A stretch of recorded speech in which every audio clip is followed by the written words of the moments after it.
Hello everyone. In this video I will show you that how can you enable the LED flash for alerts on an iPhone.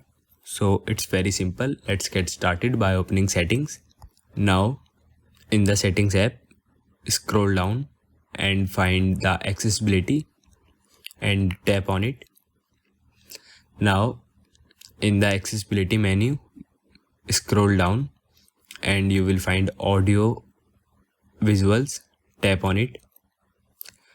Under the audio visual section, you will find an option labeled LED flash for alert. Tap on it.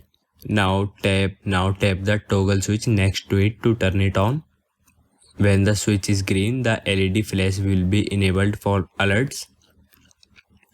You can further customize how the LED flash behaves for alerts. You will get some options like flash while unlocked, flash in silent mode. So you can customize these options according to you.